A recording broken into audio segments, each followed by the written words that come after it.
Wow, Tom. Well, for the next few years, we will certainly have an extension of what we have been doing for our last 16 years. Our vision really hasn't changed, Tom, but we keep changing in trying to achieve the vision. So the strategies and the scope of what we do is also evolving. I envision that in 10 years, surely we will be covering the geography of the 5 continents of the world, not just 2 continents. I envision that we will be actively engaging in, for example, interactive point-to-point video workshops and internet learning activities. And something very interesting, I think we will be engaged also in very exciting business communication and services that will respond to the strengths and the needs and complementarities of the vast number of associates that we will have from all over the world in education, business, and government.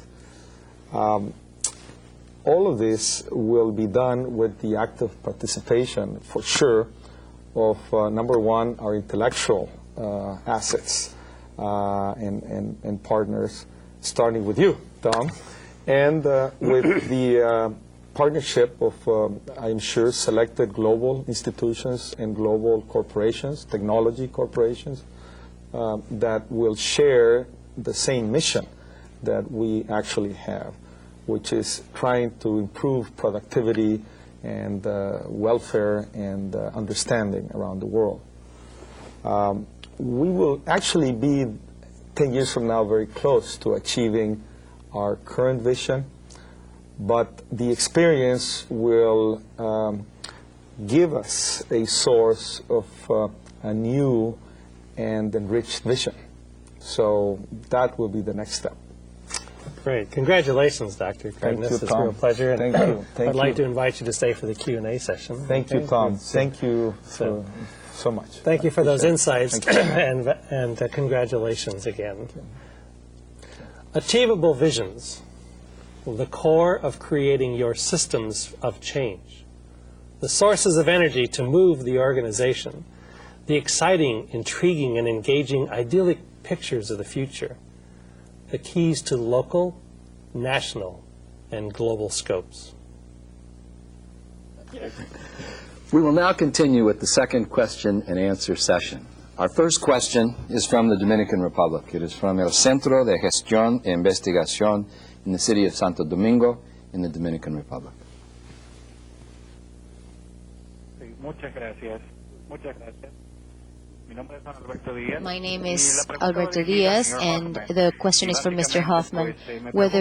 And I'm wondering what vision our politicians may have in the democratic countries of the third world as far vis-a-vis the process of change that we're seeing nowadays, and basically with regard to institutional corruption and the impact that these decisions may have on the population. Thank you. That's a very significant question, and I appreciate it, and I'm not sure that I can do it justice in a short period of time. However, I would potentially consider a few things. If the leadership has a very clear vision of what it wants to do in terms of its democratic process, and they can get a guiding coalition of other government officials to align with their thinking and sponsor it, I think it has a chance. The challenge of corruption is very significant in many places around the world. And corruption, if it has become part of the infrastructure or a subculture of the culture, remember that the culture is going to either allow the vision to be successful or not. And if this has significant power in the subculture of corruption, it becomes extremely difficult, and you need to get that rooted into the values. So the leaders need to go back to the values and the core of what the culture or the country is all about. Before we go to the next question, which will be from Panama, I just wanted to make sure that everyone was aware that Dr. Cardenas has joined us on the set today. And please feel free to call in and ask him questions as well. Please. He is waiting for all of your excellent questions. Our next question is from Panama. It is from La Universidad Tecnológica de Panamá, Centro Regional Colón in Panama.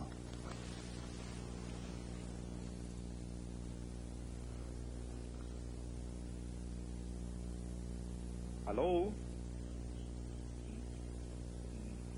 Muy buenos días. Good morning. En sus experiencias, In your experience, creando visiones creating con diferentes visions with different organizaciones, organizations, ¿cuál de los métodos which técnicos one of the esbozados methods and creen techniques ustedes that you have producen presented here mejores do you resultados believe y por produce qué? the best results and why? Mr. Hoffman. Thanks, Dick. Actually, all three of them have produced very good results. And it really depends on where the organization is. It's where the current understanding of the leadership is. I believe that it is critically important in any of these endeavors around visions or strategies is that people have to be honest about where they currently are, where they are as individuals, particularly as leaders, and where the organization is. And if you do not start from that fundamental point of view, it really doesn't matter which method you use. And it depends on, many times, the I'll call it the personality of the organization. You can have a lot of fun doing the drawing one. It also brings out a lot of thought, a lot of careful thought. But if you have another group that works more effectively at the intellectual level and also can bring up the emotional level using a sort of a step process, that works as well. So I'm not really tied to any. What I think is important is you understand your own organization and then adapt and adopt those pieces from any process that make it effective for you. Our next question is from Mexico. It's from La Dirección General de Educación Tecnológica Industrial, CETIS número 3, in Mexico City, Mexico. Buenas tardes. La pregunta The es, question is, ¿qué sugeriría what usted would you para que la suggest educación for tecnológica the technological tuviera una visión education to globalizadora? have a Gracias. globalizing vision?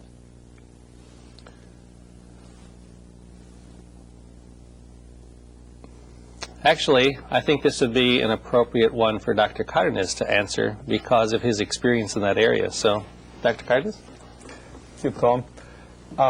I believe that we should reinvent technical education and make it a competency-based education. Technical education, the concept had its era and its time.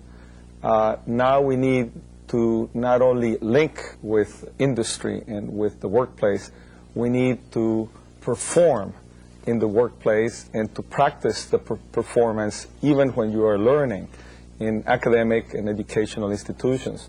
So the concept is now competency-based education worldwide. That's the new global approach to the traditional technical education that we've known. Thank you. Our next call is from Mexico. It's from La Universidad de Sonora in the city of Hermosillo in the state of Sonora in Mexico.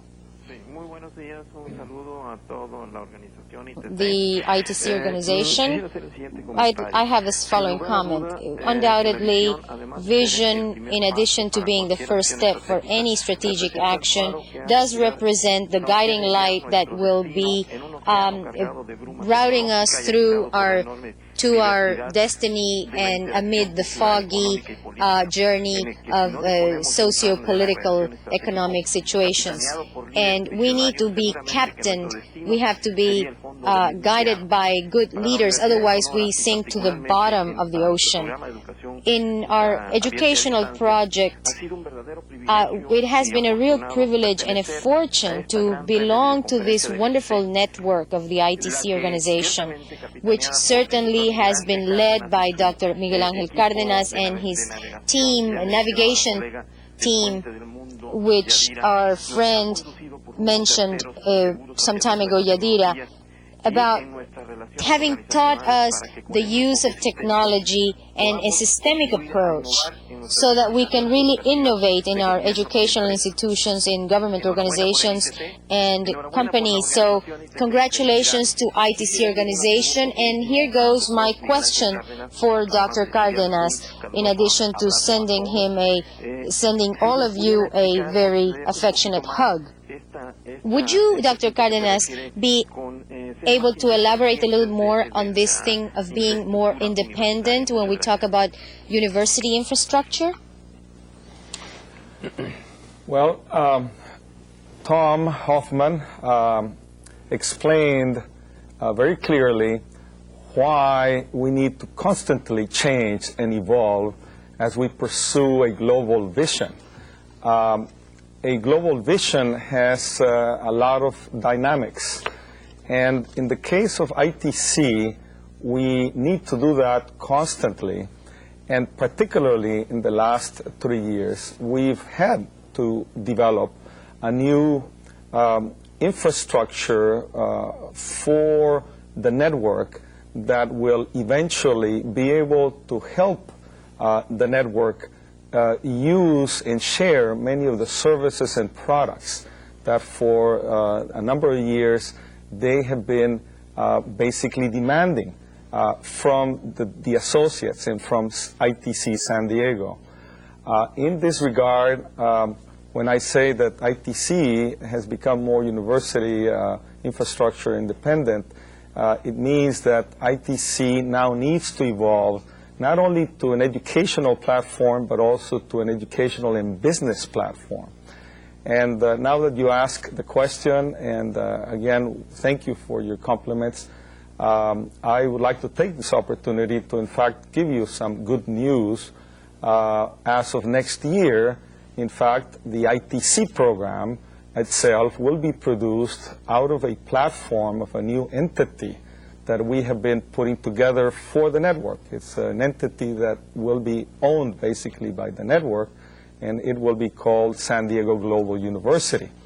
We will, of course, continue a very broad and very cordial business and educational relationship with San Diego State University that has been, of course, our platform for many, many years since we began with this ITC video conference activity. But you have to realize that the video conference activity is only one of the many evolving activities of the ITC network. So basically what is happening is that we are adapting and changing so that we can serve our vision, which is basically being able to go global and being able to be a truly shared learning and business development network that will involve education, government, and business. Thank you. Our next question is from the Dominican Republic. It is from Codetel in the city of Santo Domingo in the Dominican Republic.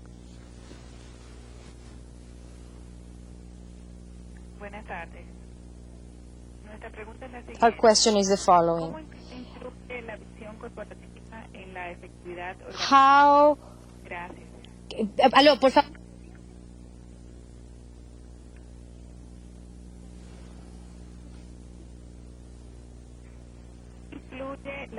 How does corporate vision influence on the efficacy, the efficiency and effectiveness of the organization?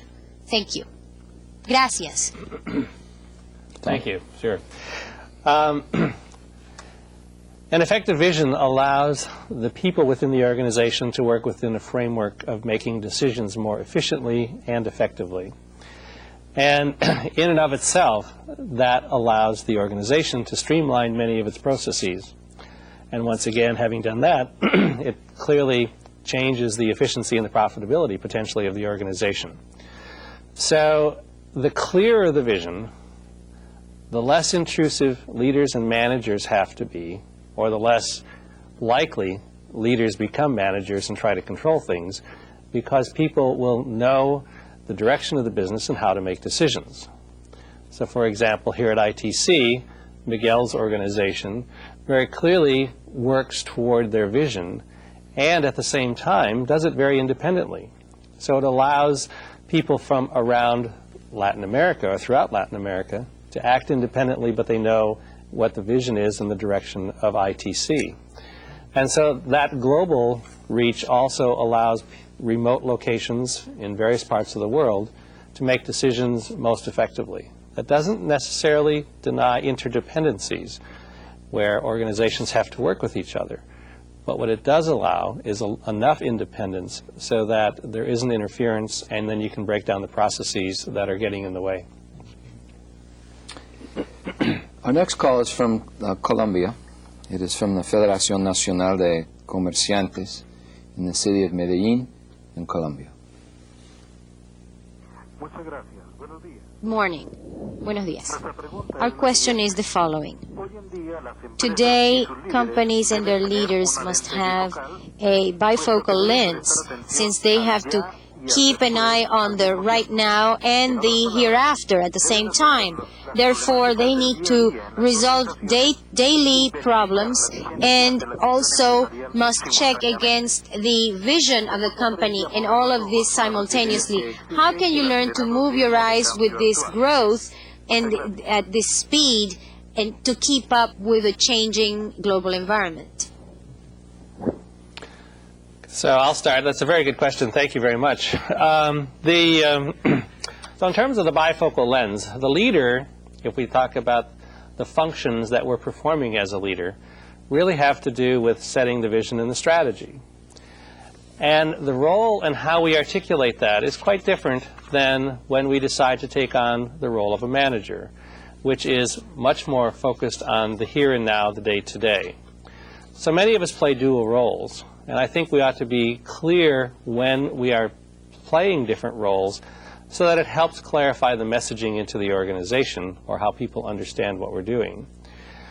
The other thing is, as your organization grows, the tendency of leaders who are entrepreneurs is to control and manage all those daily items, when in fact they need to understand that that should be delegated to the people who are doing the work.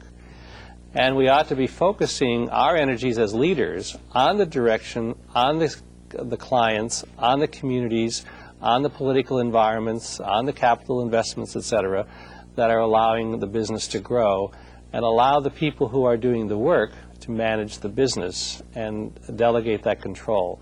It becomes very difficult for many entrepreneurs to do, and it is difficult as we grow businesses even as leaders, but we must make that distinction if we want to be effective. Our next call is from the Dominican Republic. It's from the Universidad Católica in Santo Domingo in the Dominican Republic. Thank you. Our question is the following. In your experience, what are the results and what do you recommend to companies that have defined and written their visions with all the desirable characteristics and features, but when that vision only has an external projection, in other words, leadership is only set up for external environments and not really to have become a reality within the organization. In other words, their executives and their managers and their employees don't really know it. It hasn't been embodied in them. It hasn't incarnated within the organization. What do you think? Well, briefly, from my experience, the vision will never be achieved if that has occurred. What has been missing, or what seems to be missing in the example that you provided, is that in the development process of the vision, the constituencies that count a great deal, namely the shareholders and the employees, may not have been considered, and so it has the external focus. So essentially what the leaders have done is they've abdicated their responsibility for behaving according to the vision and aligning their own behavior to it, which then sends the message to the rest of the organization that it doesn't matter. And so the only way that that can be changed is that the leaders have to get together and talk about the vision and say, is this what we're really trying to accomplish or not? Because if it isn't and they don't believe it, it really does not provide any guidance to the organization, and in fact, based on their behavior, it can become a detriment. And once you have then undermined your credibility as an organization, it in fact becomes that much more difficult to get back. Dr. Cardenas, would you like to add something? Yes, I'm going to commit the cardinal sin here, and I will give out the title of one of the programs that we're putting together for next year series. And it will be the synchronized organization. And basically, the concept of that program will be how organizations can synchronize their visions, their goals, and so on, into the inside of the organization and into the outside of the organization. How to synchronize the inside with the outside domain that they need to deal with. And it's not easy as the global environment and the technological, again, innovation processes involve everyone. I think this will be a key element. The organizations that will be most successful will be able to have their marketing and their inside strategies really synchronized, but it's not easy. And I think starting with the vision, if the vision is not synchronized, you are doomed. Our next call is from Mexico. It is from the Centro Universitario de Tijuana, in the city of Tijuana, the state of Baja California in Mexico. This is a question for Dr. Cardenas. How were you able to integrate a team of people who shared your vision to bring you thus far with the ITC? Thank you. Thank you for the question. I actually had a handicap in my favor. I had been publishing my systems engineering and systems approach books, the first ones in Spanish that were published back in the early 70s. And I actually had a very large personal network of friends and organizations throughout Latin America, Spanish-speaking countries. And in addition to that, my previous work with the Club of Rome projects and many other of the first global modeling initiatives back in the early 70s. But the group that really started me with ITC, with supporting this ITC, again, platform, as I mentioned earlier, what happened there is that they bought into my frustration that I mentioned, that basically the satellite, again, infrastructure that was being created around the world and certainly other e-resources were not being used for productive applications. And I felt that, again, I saw the increasing gap between the rich and the poor countries, which is still there.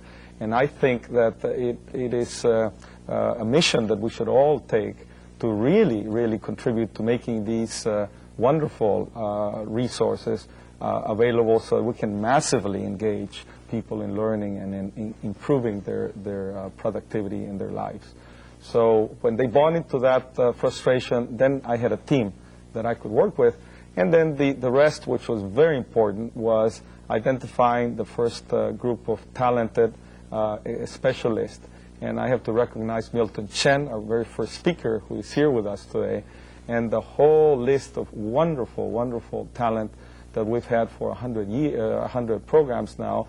And Tom certainly is a great representative of that group of wonderful specialists that help us put together these programs. So that's on this end, and on your end, frankly, it's you. The credit goes to you because you have financed this network, this program, and you do the work. We just push you and motivate you. So that's the reality. Our next question is from Guanajuato in Mexico.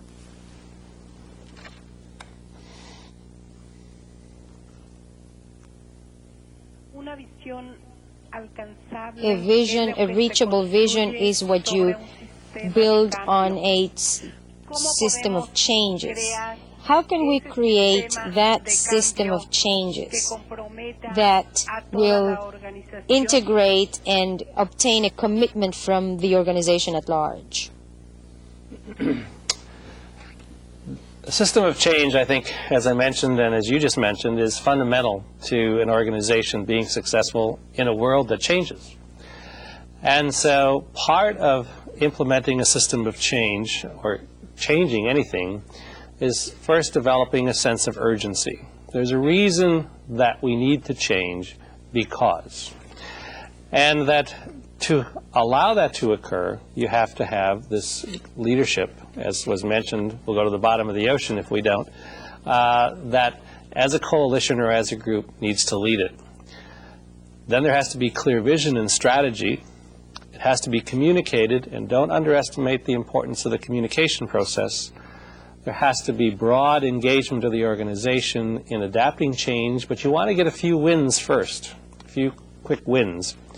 And if you have some short-term wins and consolidate those gains, you can then make more changes. And then you anchor this change process into the culture. So one of the beliefs of the organization, spoken or unspoken, is that we as an organization are constantly looking for ways to improve. It's one of our core beliefs and values. And so that, in a nutshell, is a way of going about it. Not easy, but a way of going about it. Thank you. I think this will be our last question. It's from Mexico. It's from the Instituto Politécnico Nacional, Educación Continua, in Mexico City, Mexico. Is Professor Francisco Uriarte. First of all, congratulations on behalf of the Politécnico for this wonderful 100th goal that we have had in San Diego. And the question is, how does a global vision change the expectations of the other organizations to a degree or to the extent that they need to have their own or remake their own vision, reformulate it without having to take on the very first intention or purpose? So if I understood the question correctly, the total organization has to have a vision, and as I was hearing it, I heard it as different parts of the organization may have different visions. At times within the organization, or in a particular portion of an organization, that marketplace might change dramatically, or in fact we might even drop that market line completely. And needless to say, that part of the vision changes, but the global vision of the organization does not change in that instance. But in all instances, we are engaged in change, and in that change, we need to be reflecting on it on an annual or regular basis to make sure we're still doing what needs to be done. Dr.